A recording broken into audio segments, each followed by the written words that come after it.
Assalamualaikum warahmatullahi wabarakatuh. Perkenalkan, nama saya Syaika Nurubaida dari kelas 3B. Di video kali ini saya akan membahas mengenai komunikasi massa. Apa itu komunikasi massa? Komunikasi massa adalah pesan yang disampaikan melalui media massa kepada sejumlah besar orang. Misalnya berita di televisi, koran, majalah, dan radio. Menurut Elizabeth Noel, ada 4 ciri-ciri komunikasi massa. Pertama, komunikasi massa bersifat nggak langsung. Artinya kita nggak bisa ngobrol langsung sama komunikator. Kedua, komunikasi massa bersifat satu arah.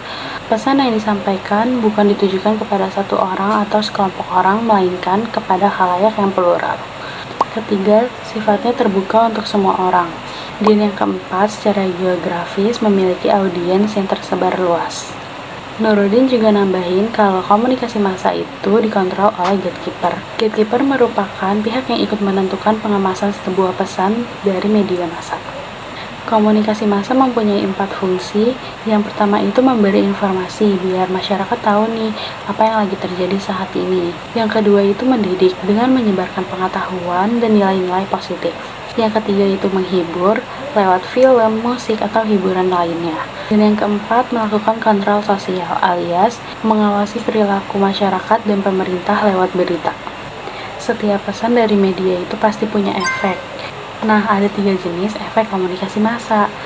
Yang pertama itu efek kognitif atau pengetahuan, bikin kita jadi tahu sesuatu. Yang kedua ada efek afektif atau perasaan dan emosi. Efek ini mempengaruhi emosi seperti perasaan senang, sedih, atau marah. Yang ketiga ada efek konatif atau behavioral. Efek ini bikin kita bertindak, misalnya kita membeli suatu produk gara-gara suatu iklan. Kalau di komunikasi massa, komunikator itu biasanya menyerupai sebuah sistem atau perusahaan atau juga lembaga. Contohnya tim redaksi, produser TV, editor, dan lain sebagainya. Terus ada juga yang namanya etika dalam komunikasi. Artinya orang media harus bertanggung jawab atas media yang disiarkan.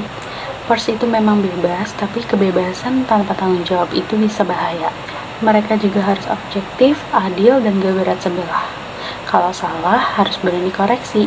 Media juga gak boleh jadi alat kepentingan politik atau kelompok tertentu. Intinya, bebas boleh tapi harus tetap beretika. Yang pertama ada surat kabar, fungsinya buat ngasih informasi dan opini, juga sebagai kontrol sosial. Yang kedua ada majalah, penyajiannya itu lebih dalam dan visual, kayak bisnis, lifestyle, atau ilmu pengetahuan.